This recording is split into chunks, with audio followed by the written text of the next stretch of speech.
Well, hello, everybody. We're just waiting for Mark to come. We've got a very special guest joining us today.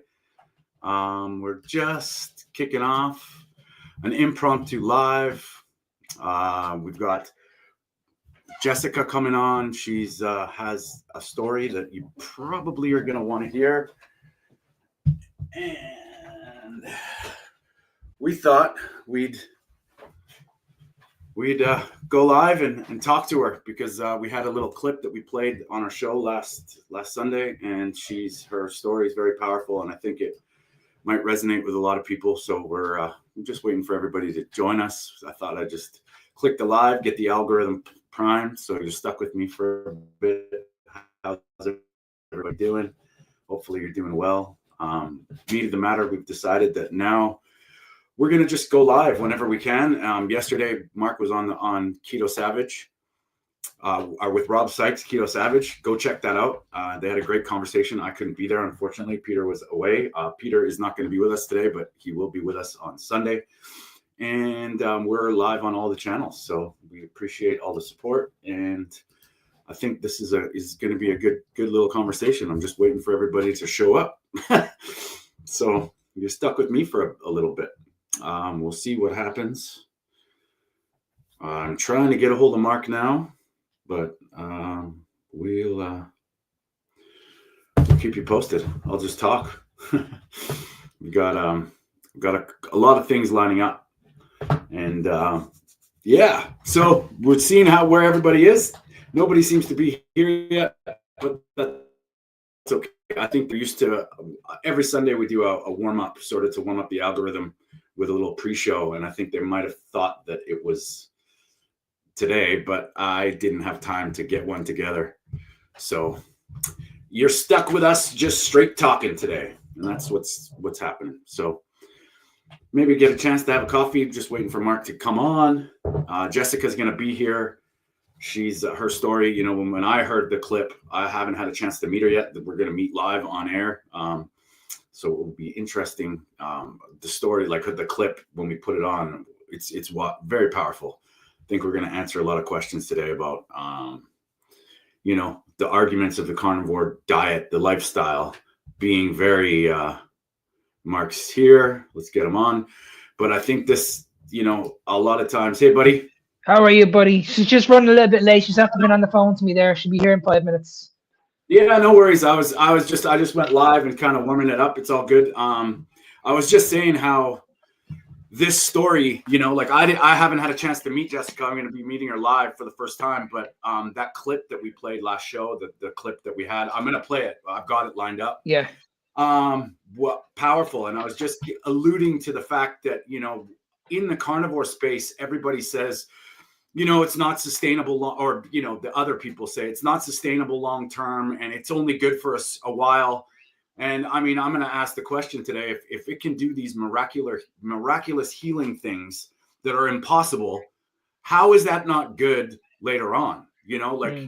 So all the people that got broken, arguably by maybe their lifestyle and nutrition, have these healing things.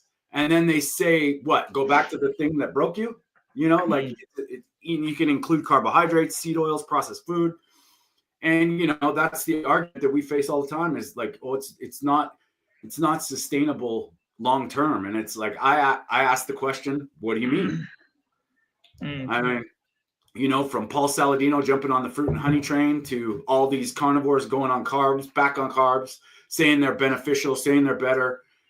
But what ultimately heals the body is probably a good idea. And how can it be wrong? Yeah, I know. It's honestly, it's just crazy because myself and Robert Sykes did a podcast on this last night, and we were speaking about energy toxicity, whether it's fats or we're running off sugar, glucose at the moment. And this is what we're seeing at the moment. A lot of people are going back to carbohydrates because they're not getting the results that they want. Yeah. And it's clearly frustrating that if you had a problem with sugar in the past, why would you add it back in again? It just doesn't make any sense. It just doesn't make any sense. From a body composition standpoint, we all know that you can add in carbohydrates and look amazing, but health wise, it's gonna catch up on you eventually. Yeah. It really will. It's only a matter of time. And that's the thing I think that, people miss, is especially my diet, even though we'll say, pretty strict carnivore for the most part, it's evolved. The amount of food has evolved. The amount of protein to fat ratio has evolved. And if I'm not feeling, like I started this for 30 days, and the reason I'm still doing it is because of that 30 days was like, it opened up my mind. Things started clicking. Now, it doesn't mean when I'm not feeling the best, I play around with still what is food. I play around with fat. I add more fat. I might have a high fat day. Absolutely. Yeah. And it's this nuanced thing, like the electrolyte balance. I know everybody's got their ideas on it, but I think as your body evolves and as you heal, that changes everything too. Like all the RDAs of what we're supposed to have. This is based on all the sick people, all the average health of a nation or the world. So I don't think it's a short term, in my opinion, like jumping on the carbohydrates to feel better is just immediate gratification, not solving the real problem. And of course, because you're high, you're sugar high. And you have to take into consideration as well how you're going to feel. And you're gonna feel so much better when you're in the deep fat adapted state. You really are, unless you're in that position and you're deeply into ketosis. You'll probably never understand what me and Tony are talking about. And I think that's the main reason that people just don't get it, because they don't give it enough time. That's the problem. Yeah, and they don't give it enough time. And I mean, this is the thing that is one of the deal breakers of people expect it. There's the people that expect things to happen in a week. Then there's the people that okay, I've done it for 30, 90 days. What's going on? And I mean, we confuse it. Like even Dave. Hey Dave, how you doing? Lambs, how you doing, guys? Lisa, thanks for being here. Jessica's just running a little late. She'll be here. But I think all these people that have healed, that are healing, it confuses the people that are just doing it to try and be human. And I think once those light bulbs click, it's your body, it's your health, it's your diet. It's not the carnivore diet. It's about getting back to humanity. And I think that's where we confuse things, man. All this stuff wasn't around ancestrally anyway. You can go get anything you want now with a touch of a button on a cell phone. That was never available, So when you're eating to survive or you're eating to thrive, that's the difference, right? And I think I mean, at the end of the day, we should be eating for health and not for weight loss. That's where we're going wrong. Everybody's convinced that it's just like, okay, just eat, just lose weight and you'll be healthy. It doesn't work that way, because we're seeing that clearly. We're seeing that clearly in the world at the moment. How many people do you know who look amazing and have something wrong with them? Yeah, no doubt. Yeah, right. Why do marathon runners get diabetes then? Like, why does it happen? Right? It's like that's where it comes down to. How many people do you know in your space right now that look absolutely amazing, but I can guarantee they're going through some sort of problem. Yeah, no doubt. And they're probably on a list of medication and a list of supplements to help them also. Yeah. So I'm gonna bring Jessica on. She's here. And then we'll just get into it. I'm just going to bring her on the stage. Hi, Jessica. Thanks for coming. Hey, guys. Thank you so much for having me. I'm so sorry I was a little late. Oh, no worries. That's all right. Nice to see you again, Jessica. If there's one thing we can do, we can talk. So we're all good. We're good. Same here. Yeah. And I think there's a few people in the chats already that are kind of in our community that are excited to hear your story, because I'm just going to let you, how you doing, Jessica? It's very nice to meet you anyway. That's I'm great. I think Mark, you guys have met before, like you interviewed Jessica, didn't you, on Carnivore Evolution? Yes. Yeah. Well, Mark put out a little short that I included in our show last Sunday, and it was sort of your story. And I'm gonna say, if anybody wants to hear the whole story, go to Mark's Carnivore Evolution and listen to Jessica. We're gonna engage in a little bit more conversation today, but that clip was so powerful, and it raised so many light bulbs and conversation pieces that I have, especially, and I know some people have. And I think there's a lot of stuff in that little clip that is so powerful. And I can, for one, I haven't even heard the whole story yet, but I can't even imagine how that was you going through it. And before we get too far, I'm going to play the clip, and then we'll just get into it if you don't mind. Is that okay? Yeah, that sounds great. Absolutely. Awesome. Okay, so I'm going to do this here, guys. Here we go. My 2-year-old was in organ failure until we put her on the carnivore diet. My daughter was born with a rare and terminal genetic disease called MMIHS. When she was very little, she was put on TPN, which is basically soy injected straight into your veins with sugar to keep you alive because she tolerated pretty much nothing through her gut. She had a little bit of motility, but not enough to digest food and push it through efficiently enough to provide her with nutrition. So she ended up on TPN. She had 16 surgeries. We followed everything the doctors told us to do. We followed their dietary recommendations. We followed their medication recommendations. And she was dying.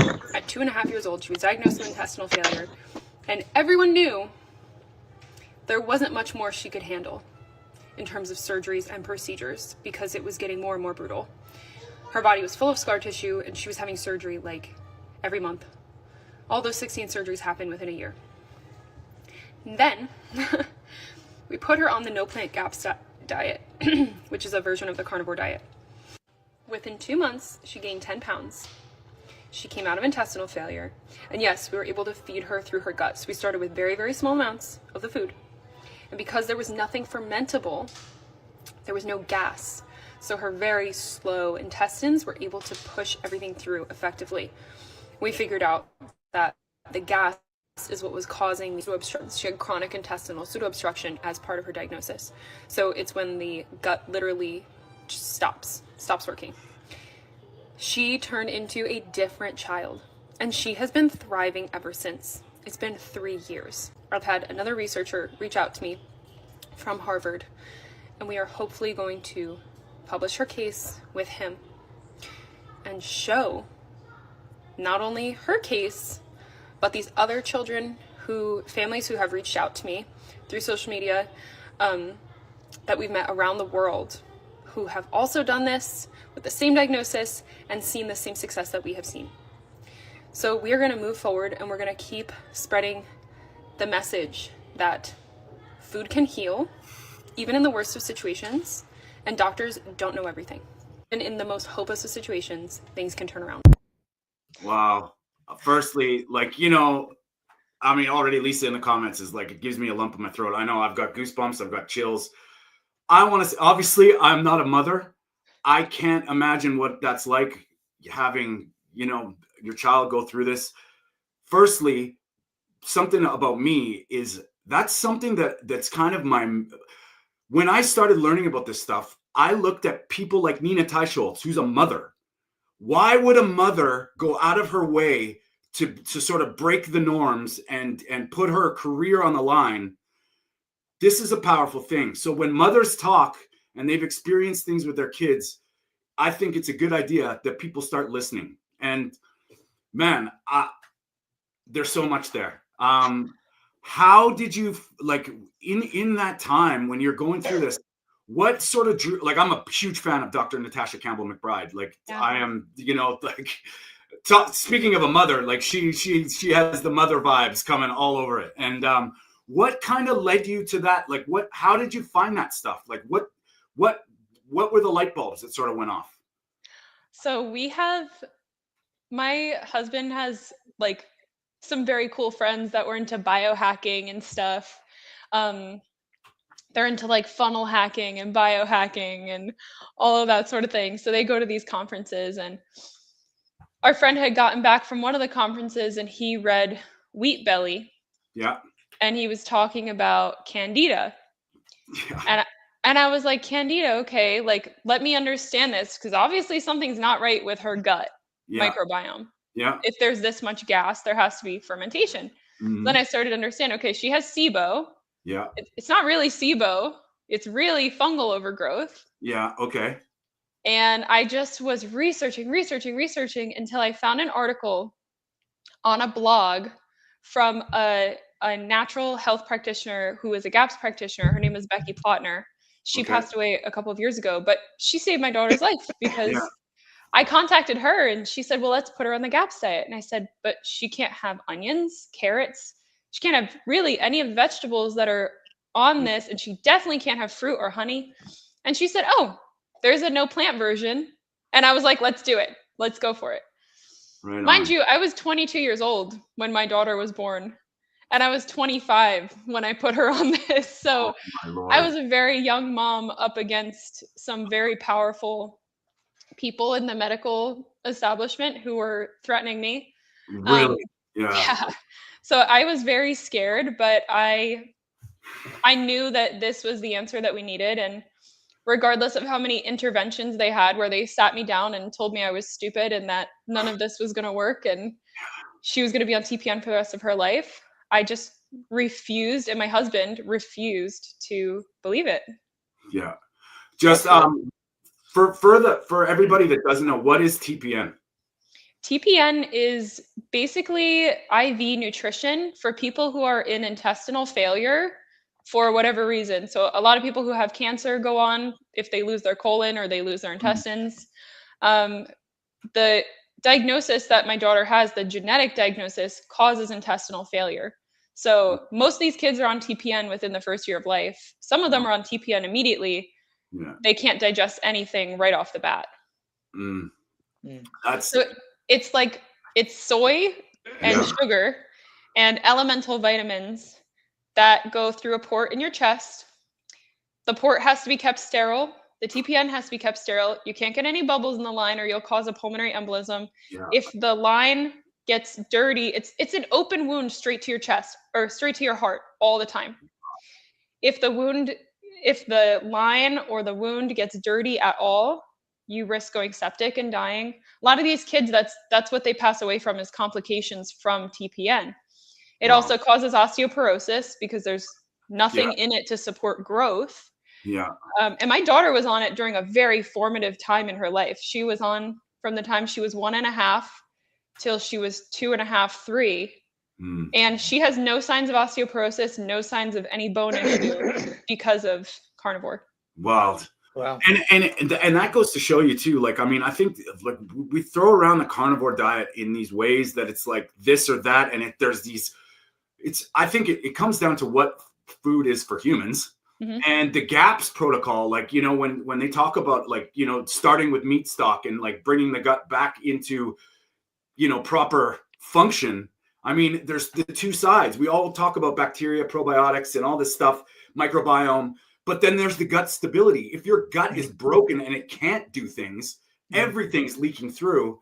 And your daughter going through, like, how, like, when you were going through like another announcement, like, what do they say? Oh, we need to do another surgery.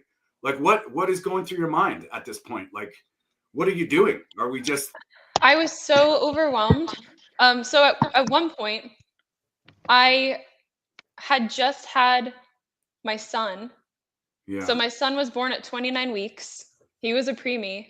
Okay. He was in one hospital, and my daughter was at home, and she ate a plant food. We didn't know that fiber was going to cause issues for her. So she had red peppers.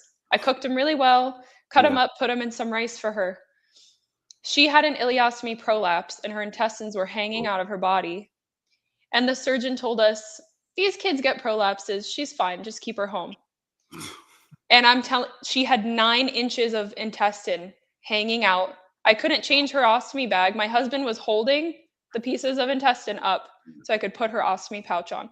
Like it's like a horror movie. It's literally like living a horror movie. So we brought her to the hospital, and I was like, I'm not bringing her home like this. Yeah. So she had emergency surgery then.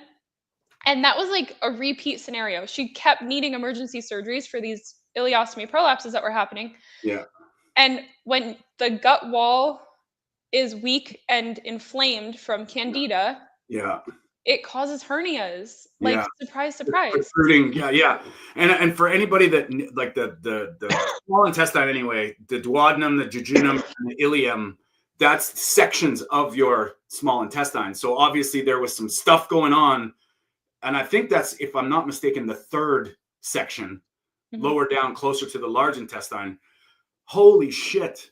Yeah. Like I can't eat, and the like them. We deal with a lot of people that have been gaslit by doctors. We've talked to a lot of people that are just, and it's almost like they're spinning their own wheels, trying to give you like this justification of what's going on without knowing anything. Yeah. And you have a child, a 2-year-old at home with her intestines just hanging out of her body. And they're like, she's Take it fine. out. What's the next thing? Take it out. Like that's, eventually, I mean, and how many surgeries again? 16? Did you 16. say? And some of them were weekly. So sometimes like we kept having repeat issues with her central lines, and she would need a line this week, next week, the week after, because they just kept failing. They kept putting them in. They put one in her elbow. So every time she bent her arm at night, it would kink. And her TPN would stop, and she would get blood clots. Oh my God. Yeah. It was like the most 10 out of 10 stressful thing you could possibly imagine. And the only explanation for why she's still here is God, because she had multiple times where she needed alteplase, which is what they give people who are having a stroke to break up blood clots, because her lines were failing. And also because the nurses at the hospital didn't take care of her line as well as I did. Yeah. So they weren't giving her heparin blood thinner. Jesus. They would just forget to do it. Yeah. Well, I have to disagree with you, Jessica. I think I said this to you on your last podcast. I think the reason why she's still here is because of you. I really believe that. I mean, it was a team effort. what I heard from you in the past, like I'm absolutely shocked. I was telling a lot of people in the carnivore community about this story. I was like, listen, you guys need to get this lady on your podcast. This is gonna shock the world. Many people need to hear this. And I think as a mother, I can't speak for all mothers, but I think for a mother, they would do absolutely anything for their child. And I think that because of your story and the way you're speaking about it, the most important thing is always get a second opinion. Yeah. Always look at a second opinion. Don't just rely on the healthcare system. Don't go by what they're saying. Use your own initiative and go off your gut feeling. I think that's the most important thing. Yeah, you have to seek answers everywhere. This wasn't the first natural health solution that we looked at. We had tried whole foods diets. We had tons and tons of blood work done on her from a functional medicine doctor, and none of it fit until we removed all plants and used deeply nourishing foods. All the problems just stopped. Everything stopped. How's she doing now? Like right now, how is she? She's great. She does have a kidney injury thanks to the hospital. These guys, it's relentless. It's like a constant attack from the doctors. They just can't seem to do anything right with these kids. So we actually transferred her care to a different hospital. There's a wonderful program for intestinal rehabilitation in Cincinnati Children's Hospital. The team meets always with surgeon and GI together, so there's no issues with miscommunication, which is what we've always faced in the past. And this is great. Some of my clients are seen there. So they already know about the diet because they know about me because of the kids that they treat. Yeah. So they've seen them turn around, gain 20 pounds in a year, and just become a completely different child, come off TPN, come off all medications, all G-tube feeds. These are other kids that I work with. Yeah. So we go in and the doctor's like, high five, Yeah, that's cool. And I mean, and realistically, like that sounds like you can see your energy there. Like that's kind of the way it should be, Yeah, like you would think. Yeah. It's the real meaning of health care, not this reacting to all. Oh man, that's crazy. So I want to ask you a question about your thoughts on, because a lot of people in the we'll say in the health space, whether they're vegans or whether they're naturopaths and stuff, and they always coin these terms like carnivore's not sustainable long term. Eventually, it's bad. Like you do it long enough, it's gonna be worse. How do you feel about that? That something saved your daughter's life, and then when does it end? What are your thoughts on that? Like, what are your I mean, I'm watching her. She just had workup in the hospital on a witch hunt for the diet because they injured her kidneys and they were trying to blame the diet. So Okay. they were like, we are going to do every single test, every bone scan, every piece of blood work we could possibly do to try to catch you, right? They didn't find a single level off. Everything was perfect. Every nutritional lab, every micronutrient, Yeah. perfect. The kid, Wow. I mean, you can't keep her in a chair. Like she's running around. She has so much energy. Yeah. She's very happy. Like there's no issues with mood or anything. She's extremely smart. Mhm. I homeschool her. She's reading and writing and Good for you. she's fantastic, like all around. So I think that this idea that we have to add carbs in eventually really just comes from people being weak. I hate to say it, but like No, yeah. my daughter has been on this for 4 years. She's 6 years old and she's never cheated. So That's amazing. as an adult, like I can't say the same for myself, right? Yeah. Yeah. But Of course.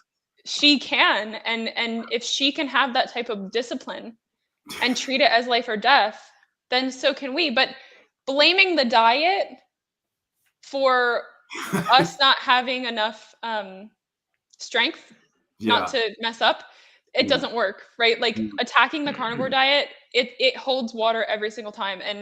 And my daughter is the perfect example of it. Now, I think in particular, the no plant gaps diet, personally, I think is the perfect version, especially for medically complex people. Yeah. Because people talk about, well, you need stuff to feed your microbiome. I think that's BS. I think you can live off meat and fat and be fine. Well, yeah. Talk to Sarah Myhill about that. She says like a carnivore gut is a sterile gut. Yeah. Interesting. As it should be, right? Otherwise, you wouldn't have SIBO happening in people. Yeah. Exactly. Right? Exactly. Yeah. But I think that the good probiotics in the no plant gaps diet, the fermented dairy that you make at home, that has no lactose left, Yeah. I think that really helps people get through if they have anxiety or depression. Well, I mean, for people that don't know, the GAPS is the gastrointestinal and psychological diet. It's like it bridges that whole thing. So, and there's so many different facets about why it works so well. And I mean, you know, I agree with you. I mean, I think a lot of people, they pull the cart before the horse. They start taking a bunch of probiotics that your body's not ready to, your environment's broken. Yes. Your environment's not right. And you'll get sick. You will get very sick. The first time I ever had the GAPS yogurt, now mind you, I'm a pretty healthy person, right? I thought. Yeah. I started eating the GAPS yogurt and I was on the couch for a week. Wild. Yeah. Taking 4-hour naps at a time. Yeah. I was exhausted. And then, because I had really bad chronic fatigue, I didn't realize. After a week of eating this yogurt, I felt like Spider-Man. I was like, like I could climb the walls right now. and I mean, I think it's William Davis, the guy who wrote Wheat Belly. He's a big fan of that L. Reuteri yogurt that you make at home. And I mean, it's, you know, it's we all say like, what is it? It's a natural food that's done naturally. It's, you know, it's not something you have to chase after and get like the specific strain of L. Reuteri. Like just make kefir. Just find kefir grains at a farm. Yeah. Make it, drink it. You're gonna get sick at first. You're gonna feel like crap. So take it slow, and then you'll feel better. Yeah. And I mean, and that's the funny thing that it's kind of relates to carnivores too, is like people think you're going to heal in 3 days. I mean, depending on what you're doing, a lot of us are very toxic. We have no idea what the environment's bringing to us now. And I mean, that whole shift, some of it's purging. I mean, you look at Sally Norton and oxalates. Some people have a really rough time when they cut them out. They have to take that into consideration because it's frightening. And like I say this to an awful lot of people as well. Expect a rough ride in the first couple of weeks or even the first couple of months. You're going through that. We all know about the keto flu. This is what people always struggle with. And if you're coming from that carb lifestyle, that carb toxicity kind of lifestyle, like you said, Tony, it's not going to happen overnight. Yeah. You just if you've damaged your body, the Barclay says this all the time. If you've damaged your body for over 20 years, it's probably going to take the same amount of time to heal. Yeah. And it's a process, and it's a continuation, and it's an evolution. It's not like all or nothing. And I think what you were saying, Jessica, about the microbiome and all that stuff, I agree. I think it's a lot of trickery and smoke and mirrors, and it's not foundational. It's all about reaching out for stuff that you haven't fixed the source yet, you know, and your daughter is a perfect example. And everything in this universe loves sugar, everything, including those bacteria that are like, they might even be there, but they're not active. They're sleeping. It's introducing a little bit of carbohydrates. They all wake up and then they start crowding over anyway, it's, I feel you, because the GAPS way, I think, is a great place to start to get those light bulbs going off. Yes. And I mean, how long, when you changed to your daughter, like when you put her on this, how was her process? What did you notice right away? And then sort of like the evolution of it. What did you notice first? So at first, she was like skin and bones. I have a picture of her. It's probably somewhere on my Instagram, where she's leaning over the couch, just trying to support herself. And her stomach is huge. And all you can see is her ribs and her shoulder blades. You can see every bone in her back. But she's got this huge distended belly. And that was the first day I ever fed her the GAPS foods. And what happens is all of that stuff inside of you has to die, right? Yeah. The parasites, the yeast, the bad bacteria, anything that's in there. You could have E. coli, you could have H. pylori, you know, that's dormant. All of that has to die, and it will die. Yeah. And you are going to feel like crap, because as the yeast dies, it exhales hundreds of chemicals. Yeah. And like, just like human beings, when we die, we poop and we vomit. That's just the parasites do the same thing, right? And they're purging that into your body. Your body has to manage that. Yeah.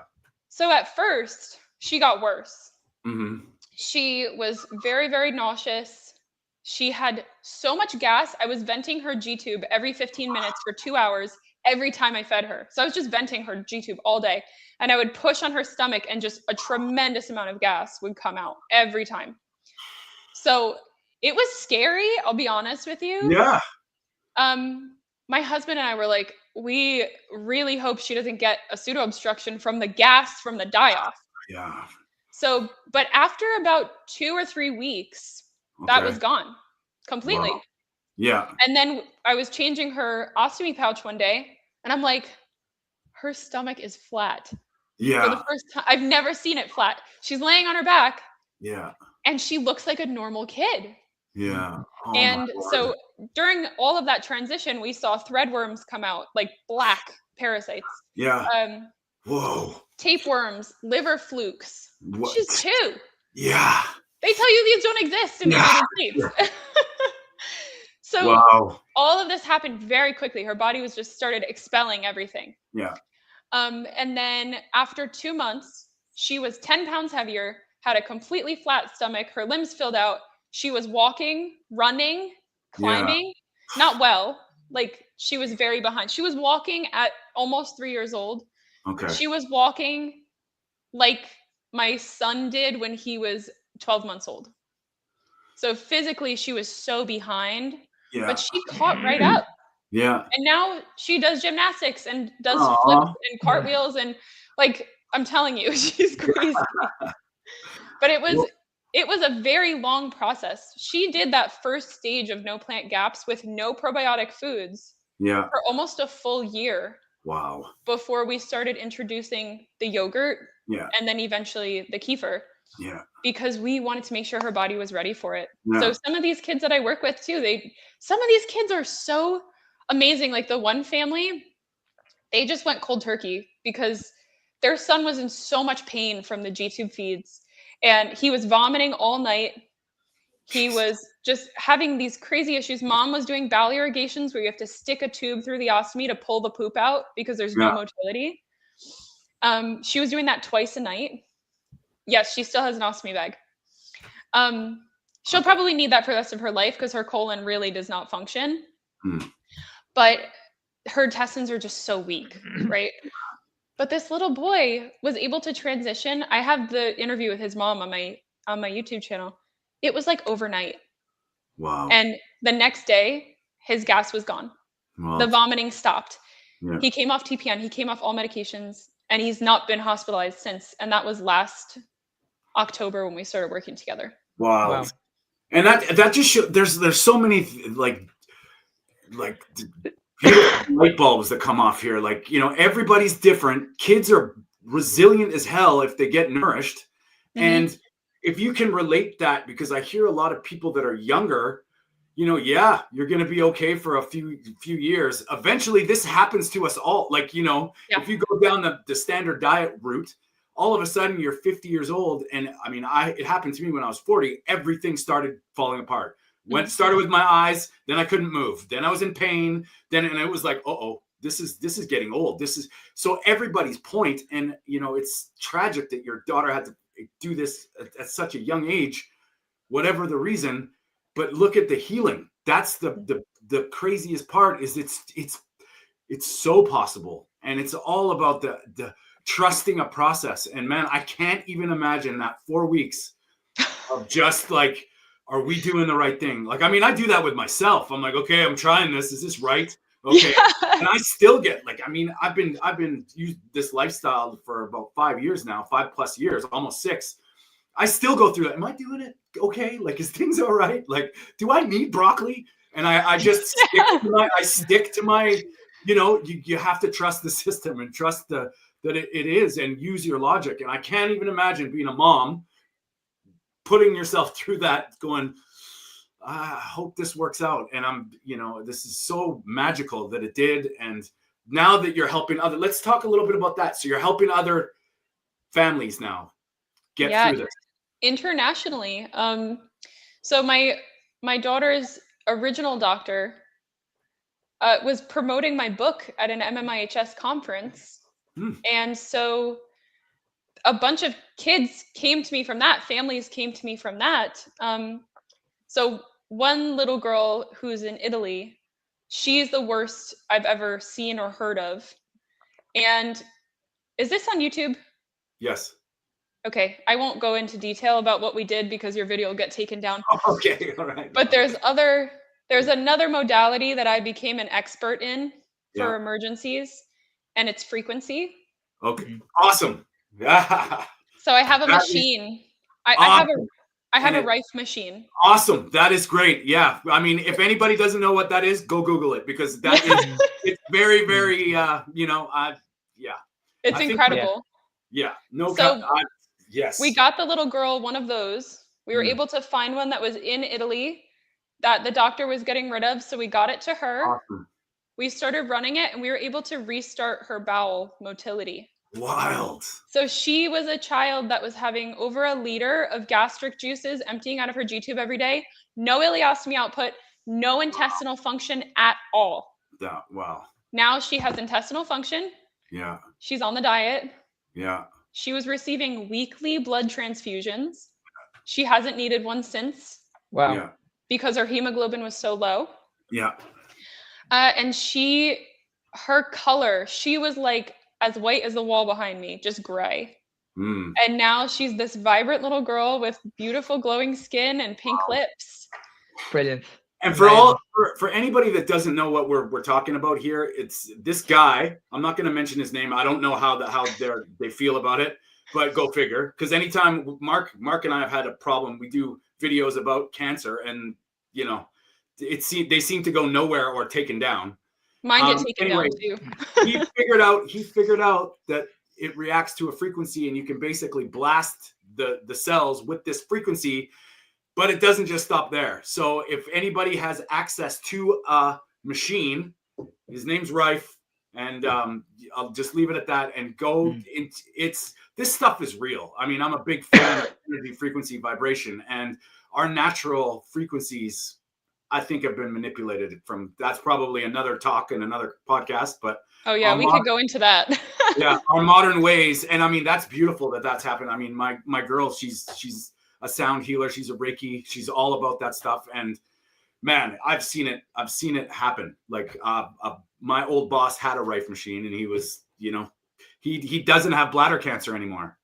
So there you go. You can kill parasites with it.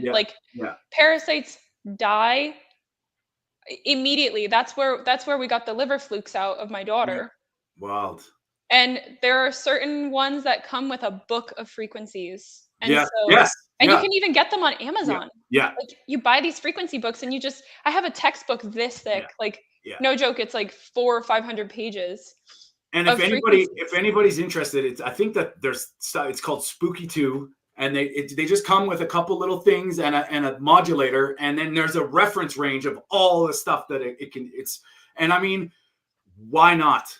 It's funny how the holistic side of things, I mean, I'm a big believer, like in the spiritual communities, I see a lot of disconnect from, we'll get into a little bit here, but the root to the crown. Everybody's trying to be enlightened, but they forget the connection to the earth.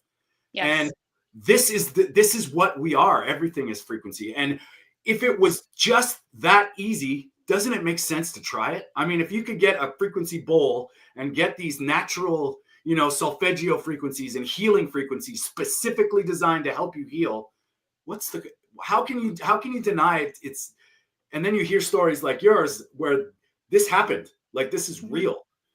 And it has to be a daily use for her. So there's a code specifically for constipation. Yeah. I have used it on myself. It's very powerful and effective. Wow. Yeah. And I've used it on my daughter when she's had pseudo obstructions coming. And 20 minutes later, the gas is passing into her ostomy pouch. She's having output again. I used it after surgery once. Yeah. Usually she has a surgery. She's in the hospital for 2 weeks till her bowel turns back on. I brought the machine, hooked her up. Yeah. Within 20 minutes of running the machine, she had bowel sounds and we left the hospital. Wild. Wow. I used to go into my boss's office and he would sit there and just have it on. Like this is all you do. I mean, they're talking about med beds and all this stuff now. And it's like, they already had this stuff. Like Rife did this a long time. And funny enough, nobody knows who he is. Weird, like, isn't that, and we've done the stuff with cancer. I mean, if you can hit it with holistic frequencies, meditation, whatever it is to get yourself in tune with your body and actually nourish your body, the two sides, you're like, I mean, just your stories, it's demonstrated, it's so powerful. But I think everybody starts going too far this way or they don't believe it. And it's like, this is just real science. Like, this is what it is. This is. And for us parents that have these kids with terminal diagnosis, like why not? We're trying everything to save their life. So pretty much every one of my clients has one of these machines because awesome. If their child is having a little bit of a slower time, they have a virus, they have whatever, I'm like, run this code, this code, this code, this code. Okay, they're done. They're good. No hospital trip. And someone just mentioned, like Dave mentioned, 428 and 528 are useful healing. Yes, I absolutely agree. We're probably not going to get into why those are, but just be careful, guys. Like, because on YouTube and some of the stuff, you don't know if they're the true frequency. So how people record it at levels, and if it's not specifically precise, you might be just beating a dead horse there. Like and that's just my opinion. I found like when you run it through like the actual processing, it's not the true form because of whatever they do with bit. I'm not a tech geek, but at the same time, frequency it's got to be true. And I think YouTube, how you're uploading it, just be careful, be mindful of that. I mean, I don't think it's not going to do anything wrong. It just might not be as effective as somebody like the machine that you're talking about, that we've been talking about. It's specifically designed at that thing. Yes. It's calibrated perfectly. Yeah. I mean, the one that we have, we spent $6,000 on it, and there are metal nodules that you hold in your hand. So the vibration of the frequency and I'm telling you, like, I hooked my brother up to it once because he had hypertension and he was getting a CDL. So I was like, let me help you out. Yeah. So I ran it for hypertension. We got his blood pressure down. But as he's holding it, I like cranked the machine way up and his arms are doing this. And he's like, you can't control the muscle movements. Yeah. It's like shocking you essentially. And he's like, turn it down. But it's really, I mean, if you run it too high, you're down for, I had a friend of mine, it was the same biohacker friend. I wanted him to try it for the first time, and I ran it for DNA, RNA repair, and he was sick for 2 weeks. Wild. Yeah. And he's like, takes pretty good care of himself. His mother cooks traditional foods. He cooks traditional foods, and it made him really sick because you're killing stuff in the body that doesn't need to be there. Yeah. But you can do the same, even if you can't afford a $6,000 machine, you can do the same thing with a very specific protocol. And another thing that gets me about carnivore is you have these influencers, and every recipe that they have has cheese in it. Yeah. Or dairy or milk powder. And it's like, okay, that's great for if you're just like on a weight loss journey. Even then, Yeah. if I eat dairy, I'm 30 pounds heavier than I am right now. Like easy. Yeah. Whereas without the dairy, I feel like you're at a better weight unless it's fermented, because then it's actually benefiting you. But if it's not fermented, it's feeding pathogens in the gut. So if you're someone who's prone to that, then you're gonna face that as well. And like dairy, I think has a place. If you're a healthy person, you don't have any real chronic issues. Yeah. But if you're talking about like a medically complex child and they watch and they're like, oh, let me try this, it's gonna fail. Right. So I think like that following a very specific protocol, no plant gaps, is my favorite, obviously. Yeah. Especially for people who have really chronic issues, ulcerative colitis, Crohn's, any type like that.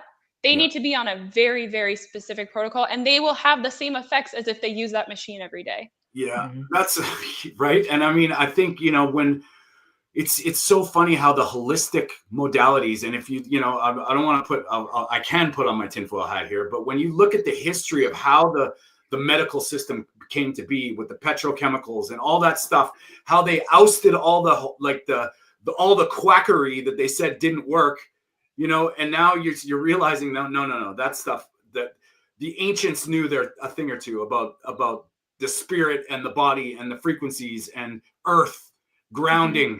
I mean, why would you not have your feet on the earth? Like if you needed to heal something, is it that simple? Yes. Put your feet on the ground. That is a great start. And it's free. Like this is the thing that people don't realize. Like, why not? You know, and I mean, if anybody wants to know about, just go research cymatics and you'll be blown away at the cells react to sound 100%. So that's amazing that you can kind of bring them both together. And I'm sure that's very powerful. And if you're foundationally getting nourished, I'm sure the effects of the frequency is magnified. Like, and I mean, these kids are so malnourished because they've been on TPN for their entire life. So, you know, weekly blood transfusions for a toddler. Can you imagine like what this family was going through was even worse, arguably, than what we were going through, because their daughter just could tolerate nothing. She couldn't even digest her own fluids in her own gut. And now she's doing great. Her doctors are supportive.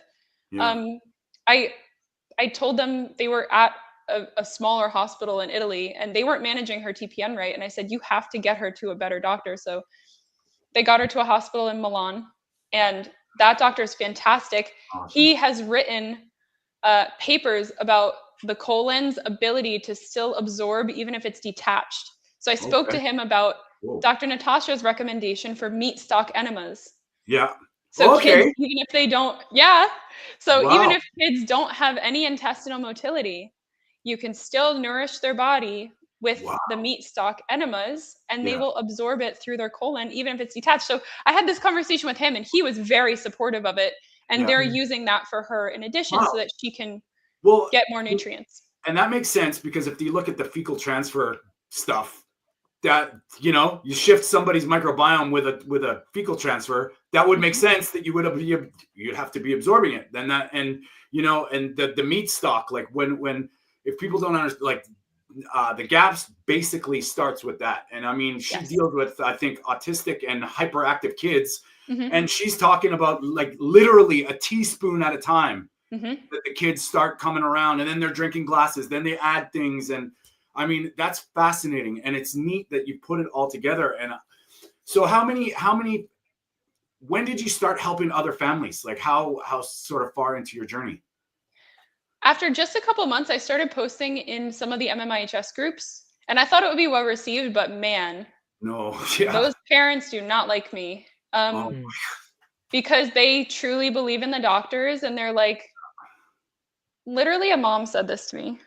She was like, they're going to die anyway. Why wouldn't you let them eat what they want? Wow. I was like, well, I'm not giving up on my daughter. I'm sorry you feel that way, that you won't even try, right? So like, I didn't get into it with them, but they have attacked me so many times on social. There's two moms in particular that just like hate my guts, have attacked me on social media, say I'm a fraud. But I've worked with, I know, this stuff's hard to fake, but I've worked with over 20 families now who have had kids in intestinal failure. Every single family has improved. And the family I've been working with the longest, we've been working together for 3.5 years. So I started right after we started with my daughter. And I didn't charge them anything. I was just sharing the information. And I don't with most of the MMIHS families. Like, I just do it for free because I know the situation that they're in. I've been there. We had to mortgage our house to get the natural health practitioners that we wanted. And I don't want to put anyone in that position. They need help. So I just help them. And every single one of them has improved. And every single one of them has either come off of TPN, reduced TPN, come off of all some of the kids just come off everything, like immediately. And then some of them take a little bit longer of a transition. But every single one of them has improved. There's even families in Korea that I work with. There's like a couple of families in Korea. They all know each other. They don't speak English. So we meet with a translator. Yeah. Wow. And whenever I meet with them, I do 2-hour appointments so that we can get through everything because the translation takes so long. Yeah. Amazing. But they're like, you know, the kind of responses I get is what keeps me going. Because I'll be honest, I get scared sometimes, right? Like, I don't want to end up like all these other holistic practitioners that just get got. But I also know that God has a particular mission for each of us. And this is the one that he gave me. So I can't have fear. I have to trust in the Lord and what he gave me to do. And when I get messages from these families, like, thank you, we're able to eat as a family for the first time. My child was never able to eat anything. And now we can go on vacation and she can eat at the restaurant with us. We just have to make sure it's chicken only. Or just a steak with butter. And they're just so incredibly grateful. And I see the before and after pictures of these kids. And my heart is just so happy every time.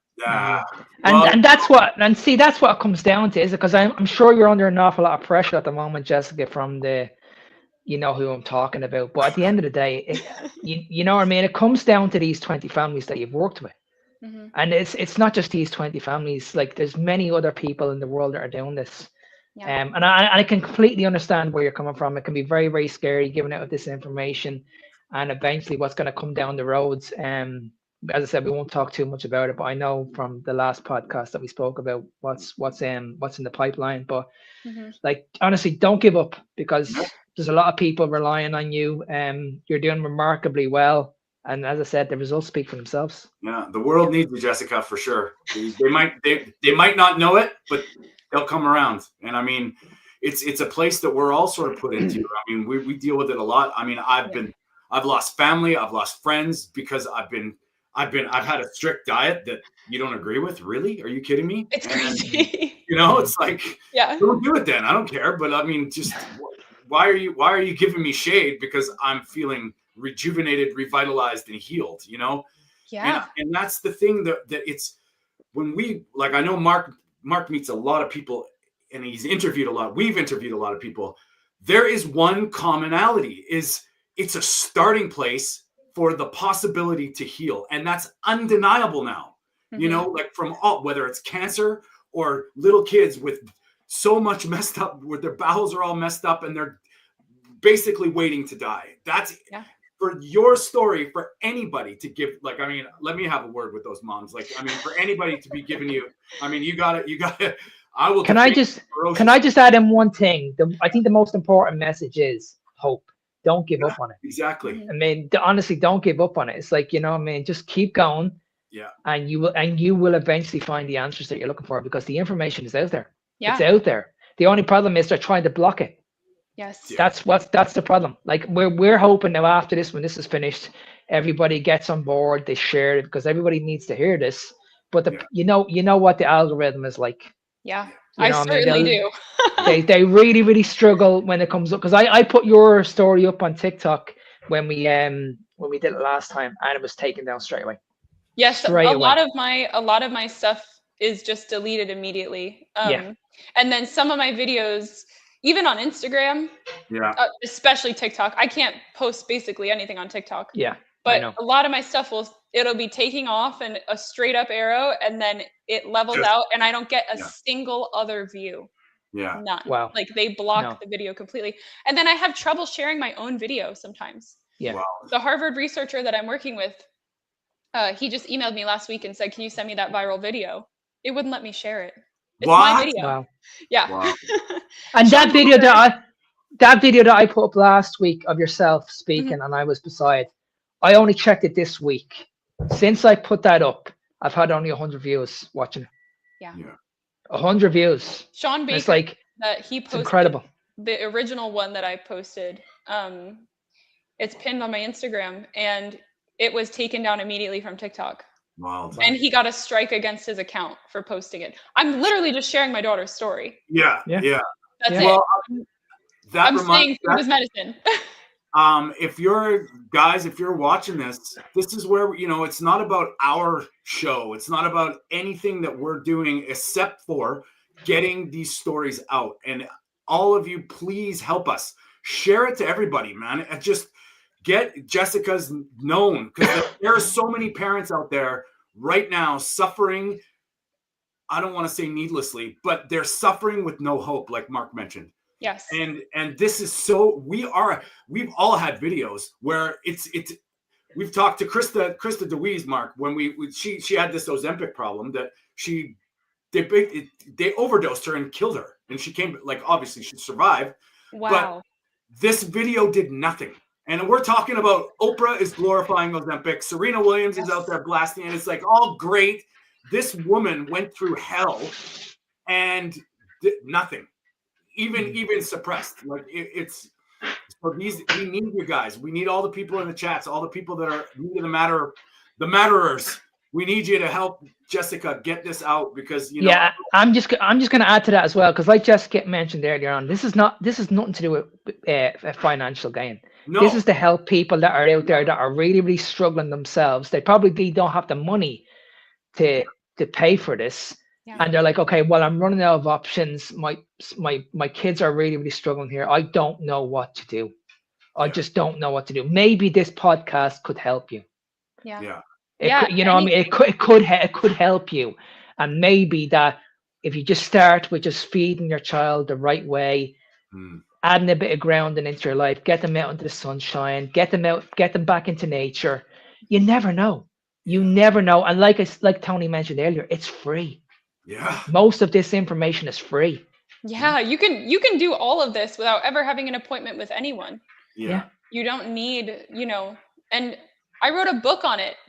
And the families that come to me, usually they read the book and then they're like, okay, we could use a little help with the protocol, but every bit of information I put in my book. Yeah. And we'll make sure all your stuff I'll link up with you, and we'll get everything in the descriptions. And like that's the truth is there's information out there, guys. There's info and hope and just a guide. And if anything, you listen to your story, Jessica, it opens up a pathway to start asking questions and start realizing that there is things you could, like you mentioned in the clip at the beginning, there is a path forward, and there is something that you can always do. And I mean, getting plugged into, I have clients, and I know Mark has clients, they get plugged into the medical system, and you get told, one of my clients got told that this diet causes strokes. Just flat out, what? And then, then his neurologist that he got sent to said, your brain looks like 30 years younger. And it's like, don't change what you do. So the conflicting information in the medical system is, and when you're backed into a corner and the fear gets put in, I can't imagine being a parent or specifically a mother, having to make these decisions. And that's you are necessary. And I appreciate you coming on and talking about this stuff, because I think this is the things that we can all relate to it in some way, shape, or form. Somebody in your life has been affected by something along these lines. And man, your message is beautiful. And the ability to now use, I know we talk about sort of getting the algorithm, not the algorithmic support, but the blessing of social media now, and the ability to be international. That's so powerful. Yeah, I'm excited about it. I think that my daughter's story does carry a lot of weight, and I'm so grateful for being on your podcast and a lot of the other podcasts that I've been on. I never turned down an opportunity to tell her story again, because I find that almost every time I get at least one person reaching out who, and it's almost always kids that come to me. It's almost always families that are coming to me that have their kids have rare genetic disorders, Down syndrome, MMIHS, like all the things you could think of, ulcerative colitis. It's always kids that are coming to me, and so I never turn it down. And also another thing I wanted to mention, my husband, he did Hollywood physique diet, which is basically carnivore with spinach. Before I met him, and I was like, "You look amazing."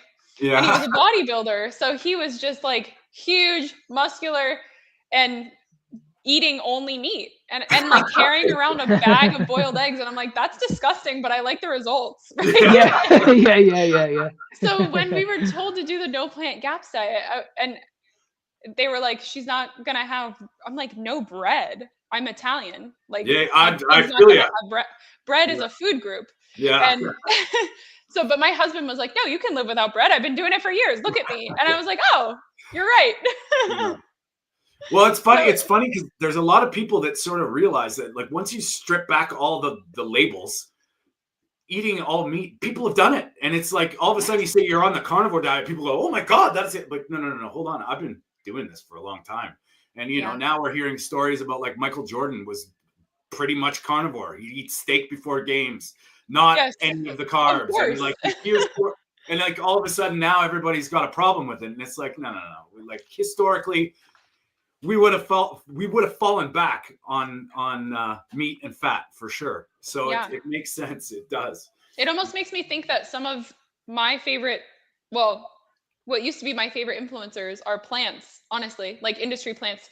I am a tinfoil hat person all the way. Yeah. And but I look at people like, I love Barbara O'Neill, and she just had a clip come out about how we need to have fiber. Yeah. And I'm like, if I went to her with my daughter, she would have died because she would have been telling me, give her more fiber. Yeah. So, I only put this up the other day, and I've been a big fan of Barbara. I posted it actually. I put it up the other. Yeah, and I've been to a few of her events, so I'm a massive fan of her. I'm a massive fan. But when she put that video up, our credibility just went down. That's actually what we talked about earlier. Exactly what she says. Carnivore can help you feel better in the short term, but long term, bad idea. Exactly. Bad idea. Yeah. Like, and I honestly, I wanted to tag her your name, but I know she wouldn't have got it. Yeah, I know. I mean, I know she wouldn't have got it. When I see stuff like that from people in the natural health community, a red flag goes off, and I'm like, is this person a plant? Is this person an industry plant that's meant to give us some good? Yeah. And demonize the really good, because carnivore is the best. There's a reason why people like Michaela Peterson have been doing it for as long as she has, to keep her issues under control, right? Yeah. And I mean, sorry, Tony, and it's a sustainability. It's like they're doing it for such a long time. Yeah. It's not like a few months or a year. They're doing it like, there's people out there that are doing it like 10, 12, 15 years, even 20 years. I mean, look at the Native Americans. They would do one buffalo hunt a year, right? Where they would run the buffalo off a cliff. All the buffalo would die. They would process them immediately by drying out all the meat, taking all the fat, rendering it into tallow, and mixing the dried meat and making pemmican. That's what they ate all year. Yeah. And I'm sure when they had that fresh organ meat, they were taking the hearts and livers out and eating it raw. There's a reason why they celebrate the hunt by eating the heart. It's not disgusting and weird. It's because it's nutrient dense, and it's celebrating the. And it actually tastes delicious because we need those nutrients. Yeah. And it's shout out to Fuzzy D. When I went to the meetup in Edmonton and Dave was there, he brought pemmican. It was an experience. Thanks, Dave, for that. That was because, we hear these words, we don't know what the hell it is. And he actually made some pemmican and shared it with everybody. So that was cool. But you're right. My sons, and they love it. I mean, they go to town. And I mean, I just can only imagine your daughter how she's eating now. We've been so bombarded with what isn't. I mean, cereal, God, we probably won't get started with that. But every kid, everywhere, all the time has been eating cereal. Like, especially, I'm 50. this was something I did, and I know everybody in relation to my age did it, is cereal for breakfast. It's the thing. Me too. And then all of a sudden you find out, like, holy crap, if I didn't do this, if I was eating bacon and eggs from the time I was 3 instead of Life cereal and Raisin Bran and bullshit, what would it be like? And I can only, it's so sad that your daughter sort of has to do this, but in a sense, it's relative that we all should be doing this, Yeah. And honestly, it doesn't bother her. She is, first of all, the most mature little 6-year-old you've ever met in your life. She's very much an artist. She loves to create. So she will actually make sculptures of foods that she can't have so that she can like create it, right? And I will let her make those foods with me, but we make versions that she can have because she can tolerate a little bit of cocoa powder. She can tolerate a little bit of stevia. So I can make like chocolate ice cream for her. And I just make like Dr. Kiltz's ice cream recipe with a little stevia, a little vanilla. It's delicious. So she's not missing out as much as you would think. She's having marshmallows with gelatin and stevia too. So we've made it fun for her. And her brothers eat mostly the same way. They do eat fruit and vegetables too. But like my little guys are like little hulks. They are from my 4-year-old from the time he was 9 months old, and he was the preemie. I could put him on a bar and he would hold his own weight from 9 months old. I mean, he's just like, he's so in his body and present. He's doing flips and like, he's just crazy, right? Like, but he has great control over his body and he's muscular. You can see his muscle definition, and he's 4. Well, why wouldn't he? Because he's eating the appropriate diet. Like he's not, you know what I mean? It's common sense, like. And I mean, I think like, this might be way out there, but we have completely forgotten what it's like to be human. I think we have been railroaded our generation. I'm not sure how old you are, but from the time we were born and told what was or wasn't, we have been completely misled. I don't think we have to age ungracefully. I think age is a number when your body is optimal and functioning properly. Your ability to heal is completely underestimated. And if you're fully nourished, we call it miraculous, but I don't think it's miraculous. I think that's just the way, and we've completely forgotten. And if your kids are feeling that, like now, that's cool. That's crazy because, we go through 6 pounds of meat a day in our house. A day. Like all we buy is meat. I get bulk orders from the farm and we buy 100 pounds at a time and it's gone within a month. Less than a month. Usually it doesn't last us a month. Hey, Mark, we need to get Jessica on the radio show now, right? Absolutely. Mark just went on a radio show telling him that he eats only meat and he can eat upwards to 5 pounds a day. And no way, that's it. You're lying. And it was like, no, for real. I mean, my husband does 3 pounds and then my 4-year-old will do about. I know. And that's not including my daughter and my youngest son. My youngest son only eats lamb because he had some allergies. We had some mold situation that we were living in. So he's got some allergies. So he only eats lamb. That's just me, my husband, and my 4-year-old. 6 pounds a day. Like I'm the same. About 3 to 5 pounds of meat a day I eat, and people are looking at me and saying, "There's no way in hell you're eating that much." My husband, no way in hell. All of us together, we go through 18 eggs a day. Oh, well, it's funny. Right now, me and my girl, she's doing the sardine thing. I'm doing the egg thing. So I ate 15 eggs yesterday. And I was like physically active all day. And the guy I was with was like, "You're not eating?" I'm like, "No, I'll eat when I get home." He's like, "What are you going to eat?" And I'm like, I'm actually doing this thing for 3 to 5 days. I don't know yet, but I'm on day 3 today.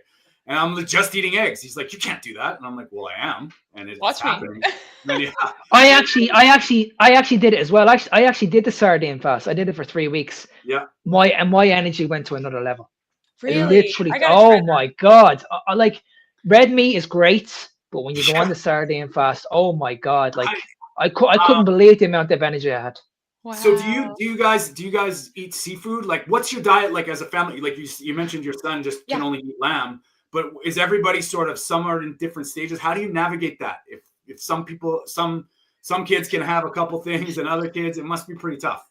It is hard. We do a lot of meal prep. So like when we make my daughter's, she's got a lot of food trauma. obviously Okay. from when she was younger. So she prefers G-tube feeds, but she does eat by mouth. Only like fun things. Like if I make her a carnivore pizza, she's like eating it.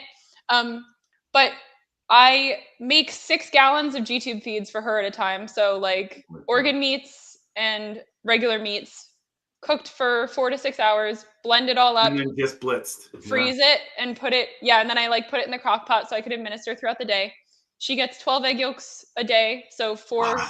per G-tube Wow. feed. And then I home make all of the GAPS yogurt for her, which it Wow. sounds like a lot, but honestly, like it's broken up. And since I cook in batches, Yeah, it's a little bit. I'm cooking G-tube feeds like once every 2 weeks, and then I make the yogurt once a week. So it takes 5 minutes to make the yogurt. I Yeah. just put it in the Instapot. Yeah. And then for my youngest son, I just cook batches of lamb and freeze it for him and warm it up throughout the day in the oven. Yeah. And then my other son, he just eats whatever my husband and I are eating, plus like some mango or some cherries. Yeah. I make him, he loves heavy cream hot chocolate. So I make hot chocolate with just heavy cream, and it's like 800 calories per hot chocolate. And he just, that's one of his meals for the day is a heavy cream hot chocolate. Wow.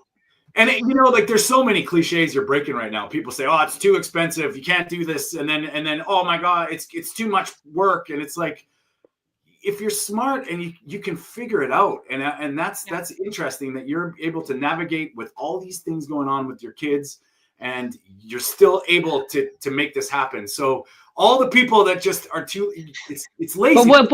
But when you say it's too much work, Tony, your kids are worth it though. Yeah. There's nothing like that's too much you work know what I for mean.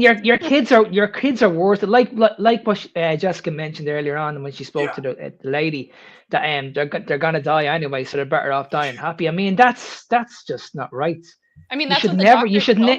You should never give up on your child ever, and there's always a way. Yeah. I mean, there's many people in the carnivore space. You have Courtney Luna, Maria Emmerich. These all have amazing cookbooks. Yeah. And you can make pizzas. You can make unbelievable recipes that your kids can easily eat. It's not just about going extreme and going on a meat-based diet. But you can clearly make treats for your child. You can make the keto bricks. There's many. You can make keto ice cream. There's honestly, Chocolate, there's so much. There's so gummies. I mean, gummies for so my much kids. options. They love it. And people don't realize Jello, like it's gelatin is fine. Like it's the you know the stuff, the extra added stuff to that Jello. Exactly, the sugars and the crap and shit and all. When you look at what Jello is, it's gelatin. This is it's gelatin. Good for us. Like if you just get like gelatin. I just get grass-fed gelatin. Yeah. And I make Jello. I make gummies. I make all sorts of stuff with that. You can thicken anything else that you need to make. I make the marshmallows. They love it, and they don't know the difference between gelatin, a little bit of lemon juice, and some stevia. Yeah, compared to the gummy bears that they see on the shelves because they've never had it. Yeah, my kids have never had processed food, not any of the 3. Oh, that's so they don't even know what it tastes like. They don't know what sugar tastes like. They know what honey tastes like. Yeah. But they don't know what sugary things taste like. They've never had any of that. Yeah. So they don't crave it. They don't ask for it. We go to the grocery store. They want fruit. So you didn't feed them applesauce and mashed yams for 6 years of their life, right? Like that's no. I mean, right? my son, my 4-year-old, he wakes up in the morning and he wants steak for breakfast. That's beautiful. I cook big London broils and I freeze it, and he gets London broil for breakfast every day. That's what he wants. And I put like a side of butter, and then he'll have a bowl of frozen mango after he eats his protein. Yeah. Wow. So you offer the good stuff first, and then they get used to it and they're asking for it. Yeah. Well, you know what? Like myself included, I was a meat and potatoes kid, and my whole family were freaking out because I didn't eat vegetables. I hated them. Go figure. And I eventually in my life got to the point where if I did things to vegetables, lots of butter, lots of spices and sauces. The sauces I was using was hollandaise. It was all there. All this wisdom was there my whole life. Maybe the potatoes was a little like I do miss potatoes, but it's not a deal breaker because I feel so bloody good. But it's all the kids that I've dealt with that have actually come in when Uncle Tony's around or I'm at. They all come to me when I'm eating my steak. It's not a coincidence. No. And they all want more steak. They'll all be like, oh, Tony, we're sorry. I'm like, you guys are missing the point here. Like these kids know. This is what they want.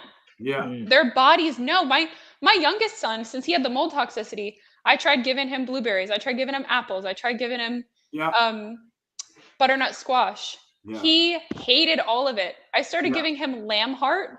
Yeah. Roasted lamb heart. He devours it. I can't get enough of it. I order it from online and I just get huge batches of lamb heart and lamb liver because his body knows he needs it. He was deficient in all of these nutrients from the mold toxicity. It takes everything out of you. Yeah. So he's eating it like crazy. My little guy did it too. When he was 4, he would or when the one who's 4 now, when he was 12 months old, he ate a ribeye a day until he was 3. No joke, every single day. My husband would grill it in the morning before he went to work. Yeah. And I would give him parts of the ribeye all day long and he would eat. And we were like, this kid he's itty bitty. Yeah. And he caught up. He had a growth spurt. He got all of his iron stores back. He was iron deficient from being so premature. Yeah. My youngest son now too, I'm watching his lips turn color and he is getting healthier. His eczema is clearing up. We had I think the mold toxicity may have been where my daughter's genetic disorder came from because we were living in it all of this time. That's something that a lot of people don't relate to. And it's like, Judy Cho's done a lot of good stuff with the mold stuff, but it's one of those insidious things that we think we might know. But you look at even drywall. I just, these things, I start questioning everything, but drywall's only been around less than 100 years. Like this stuff gets We're using like cardboard to make our houses. what do you think? And when it starts opening up your eyes to the potentials, any water damage, any kind of environment that's not natural is possible, the mold. And we have no idea, like the chronic inflammatory response syndrome. There's actually a test I get all my clients to do. It's called a VCS test. And it's actually, you stare at a screen and they put pictures up and it's wild what it says. And it's like the potential of mold toxicity. It's free. Go online and it's VCS. And it's one of those things that I think, especially what you just mentioned there, if you're conceive and you're mold toxic, you don't know how that's going to affect. Nowadays with all the nonsense with, people, not breastfeeding breast milk and this is better than that. You need fiber, not protein. Like the mold thing is something to look into. So I would encourage anybody who knows somebody that's doing everything they can and not getting better. It's something to check. Yes. And we're talking mold in schools, mold in churches, mold in, in your living space. And it's kind of frightening, actually.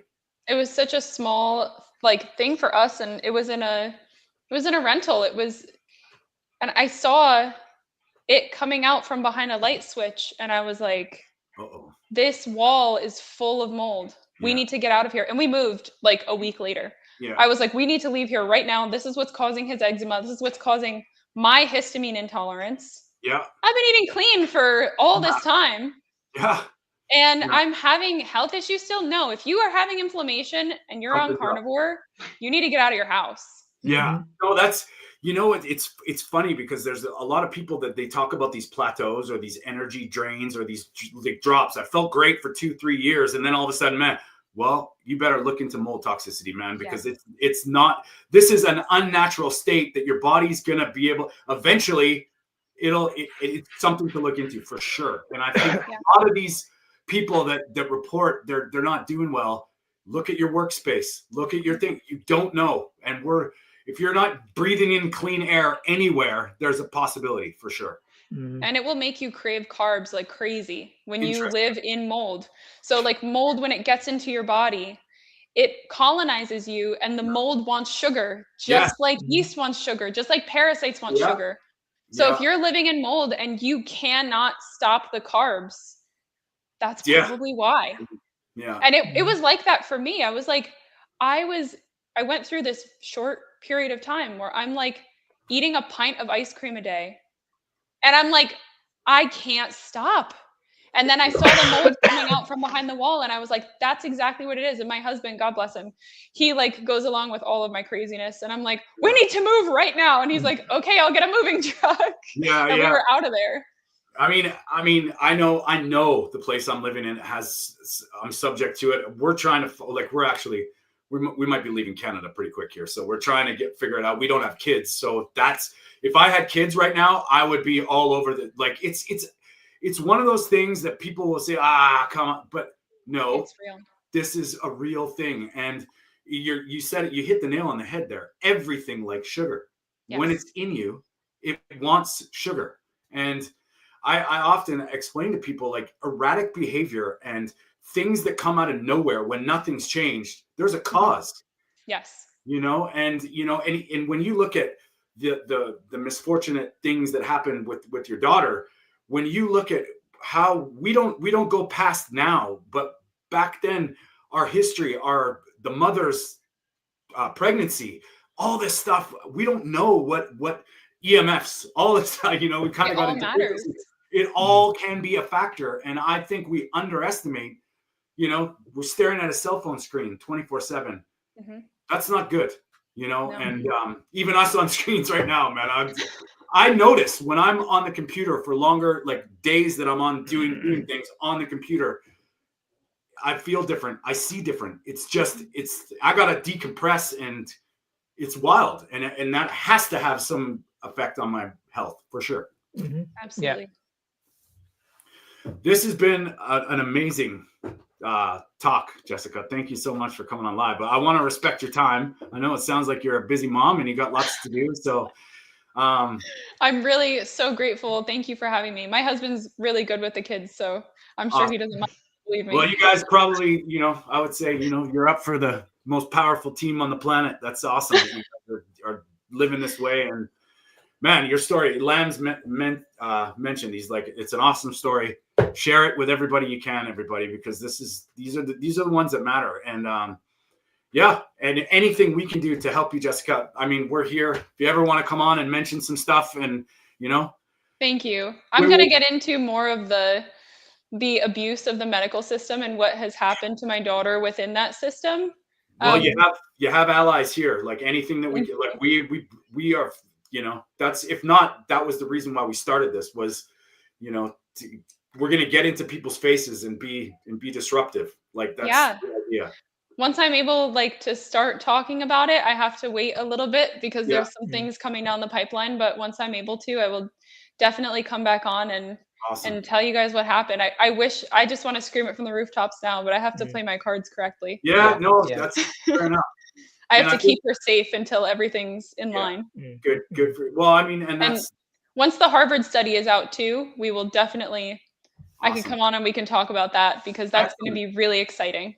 Yeah. Well, that's anytime. Like, I mean, I know you and Mark have been in communication, and I'll get your contact information after, and I want to put all the stuff that you can on the description for everybody to be able to get your book and share. And if anybody's families are suffering, I mean, you seem to be you've got an energy like Mary Ruddock, actually. That's what kind of reminds me. And it's like, thank you. I feel you. And it's so nice to see that you're, not only are you vastly open-minded, but you've done powerful stuff that you want to share. That's amazing. And you're a blessing. And yes, I think I agree with Mark. I think there's a reason why you're here. And I think this is to do the things. Unfortunately, you had to go through some stuff to get to the place where you're at. And now you get to, help people. And that's very powerful. And thank you guys so much. Thank you. So everybody, Jessica, well, before we go, where can people get a hold of you, find you? And obviously we'll post the links. But yeah, my email is info@chealthcollective.org. I actually have quite a few health practitioners on that platform with me that are all my friends. We just got together and kind of created this space where there's a lot of different options available. So we've got lactation, we've got doulas, we've got mental health, obviously dietary coaching, myself, and many other people. So the website is chealthcollective.org. Okay. And then I'm on Instagram, I'm on YouTube. Christian Health Collective is the channel. C Health Collective is the Instagram, and C Health Collect is my TikTok. I try to be on X sometimes, but I only really post to like the MMIHS hashtag because I got a couple like conspiracy theory dads whose kid had MMIHS, and they found me through X on like the hashtags. So I'm not as active on social media as I would like to be, but I do my best to do special topics and make videos every once in a while. But yeah, anyone can reach out to me anywhere. I've got also a newsletter that goes out from Christian Health Collective. So that's where I put the stuff that I can't talk about in my interviews. I hear you. I've got a newsletter too. And that's like, there's a lot of stuff I want to say. I can't, we have to be so careful. It's the world now. It's the world now. So, we've all dealt with a little bit of that frustration, and it's like, one platform is okay. The next one strikes you down. And then it's like, what the hell? It's crazy. Yeah, it's crazy, but no, thank you. I'm so grateful. This was a great conversation. Yeah. I would like to, I resonate with the resonating, and everybody go check out the Rife stuff. Hopefully we don't get struck for even saying the name, but I know. I was thinking that. Yeah, it's all good. Well, thank you for being here, Mark. Anything to add or? No, it's always been a pleasure. It's always been a pleasure, Jessica. Thanks for coming on. And yeah, I think the message is just share this far and beyond. Thank you. And everybody, we appreciate Jessica for coming on for this impromptu live. We're going to try and do everything live on the Meat of the Matter now, because I think there's some power in hearing it from the source. No edits, no AI. It's all right in these conversations. Thank you, Lisa, for saying wonderful interview. We do. It was more of a conversation. I'm really, really happy that you got a chance to come. And Jessica, anytime, come back. We are live every Sunday, 10 a.m. Pacific, 6 p.m. in the UK and Ireland, 7 p.m. in the Netherlands and in Europe. I know Peter probably going to be gutted that he wasn't here to talk to you. Peter's a great guy. He knows his stuff. And he's, I think everybody would be better off listening to what your story was, and something good can come out of it. All your stuff's going to be in our description, and we'll see you Sunday. Thanks, Jessica. Thanks guys. Mark. See you soon. Bye-bye.